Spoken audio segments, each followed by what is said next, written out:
Buenas tardes. Mi nombre es Javier Alberto León Contreras y estoy optando al título de Magíster en Derecho Penal y Criminología.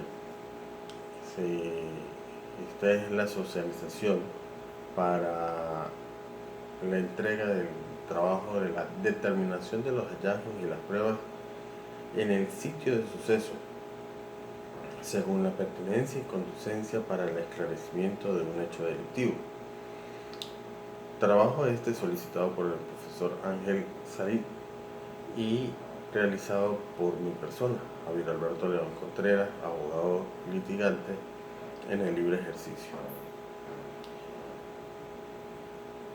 Me ha llevado a la realización de este trabajo la inquietud del cómo, el cuándo, el qué hace que sea pertinente y conducente la recolección o la colección de un hallazgo, de un indicio. ¿Qué hace que ese ente policial, que ese funcionario policial quiera llevar al laboratorio ese indicio, esa prueba, ese hallazgo? ¿Qué mueve al funcionario policial para que ese indicio sea evaluado? ¿Cómo se hace? ¿Qué se hace? ¿Qué determina? ¿Y cómo se determina? Entre las cosas que se debe hacer, primero que nada, pues está ese objetivo principal o ese objetivo específico, como es la determinación de esos hallazgos. ¿Qué es un hallazgo? ¿Qué es un indicio? ¿Cómo se determinan los indicios? ¿Qué es lo que hace que ese indicio tenga una pertinencia, una conducencia y cómo ha de tratarse? Entre los objetivos específicos tenemos cuáles son las pautas, los requisitos y las formalidades constitucionales y legales dentro de nuestro ordenamiento jurídico.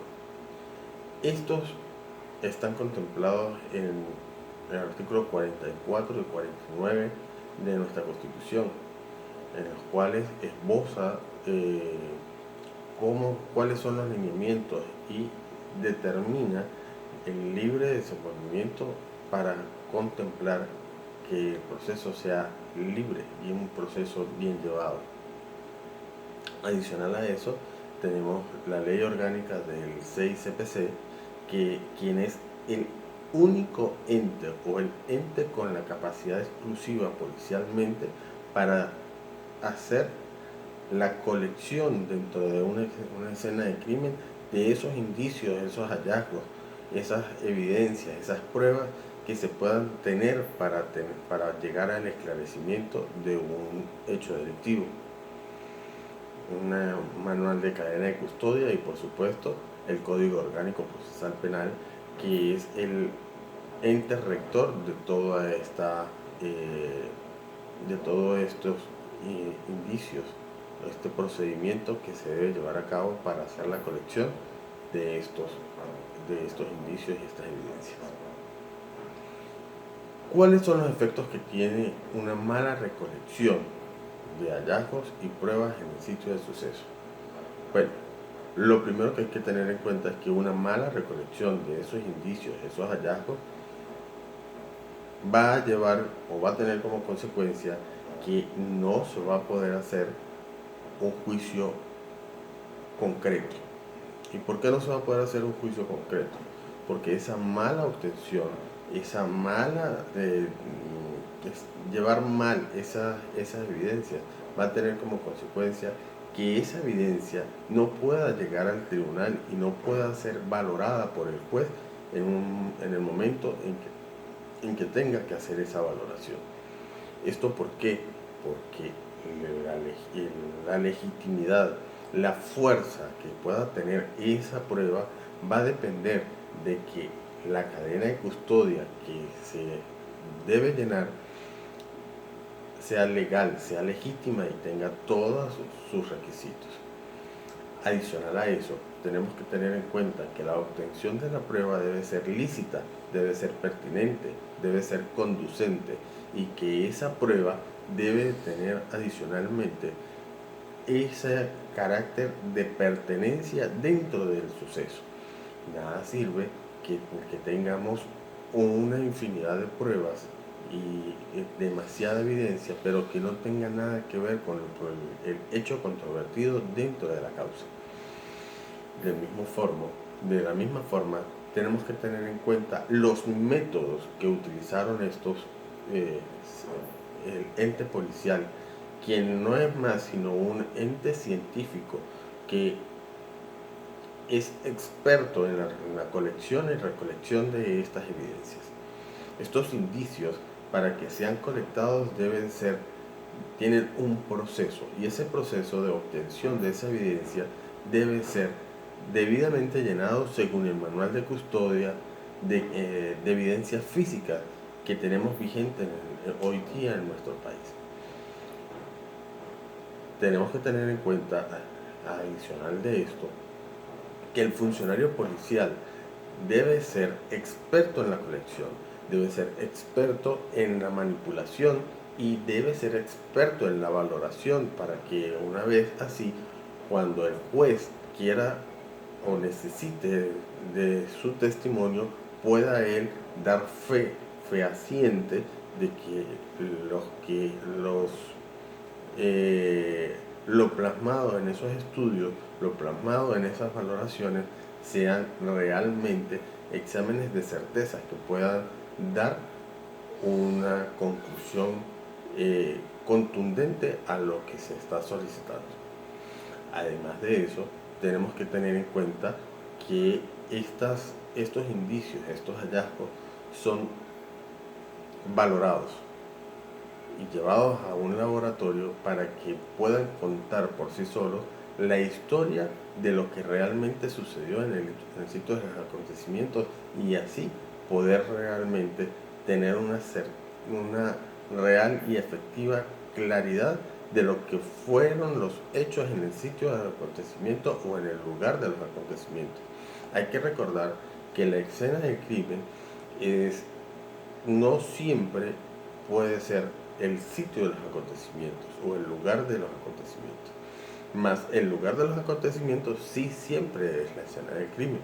De modo tal de que tenemos que darnos cuenta que por derivación, una cosa que podría ser una evidencia principal podría derivarse y podría tener esa cualidad de desprenderse y darnos otras opciones para obtener mayor cantidad de evidencia, y de esa forma poder tener una conclusión más acertada sobre lo que realmente sucedió. También es importante saber que los sitios del suceso se pueden clasificar en tres grandes métodos o tres grandes formas. Uno sería el abierto, que es cuando el lugar de los acontecimientos es un sitio que por su extensión se podría decir que son lugares abiertos, como su nombre lo indica, y esto es porque hay espacio libre, el campo a cielo abierto, pues. Como podría ser de repente un campo, un estadio de fútbol, un estadio, que son espacios realmente amplios. En cambio, un sitio cerrado, podríamos hablar de una oficina, podríamos hablar de un vehículo, podríamos hablar de sitios donde está demarcado, delimitado la periferia del acontecimiento, y por ese motivo tendríamos una capacidad para hacer la evaluación o la valoración de la escena del crimen. Y por último, un sitio mixto. Estos sitios son aquellos que podríamos decir que son abiertos y a la vez cerrados. Abiertos porque son bastante amplios, pero cerrados porque tienen una delimitación.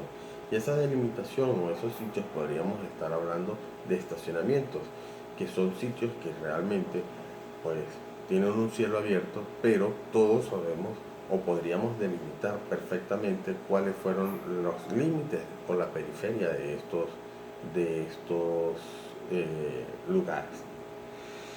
Bien, Estos sitios tienen una cualidad, y esa cualidad es que en la escena de crimen abierta se va a estudiar de afuera para adentro. ¿Por qué? Porque se va a tratar de ubicar los indicios más lejanos o las evidencias más lejanas hacia el centro donde se supone sucedió o terminó de caer el sitio, la persona que fue víctima en el lugar de los acontecimientos. Mientras que en el sitio cerrado se va a hacer al revés.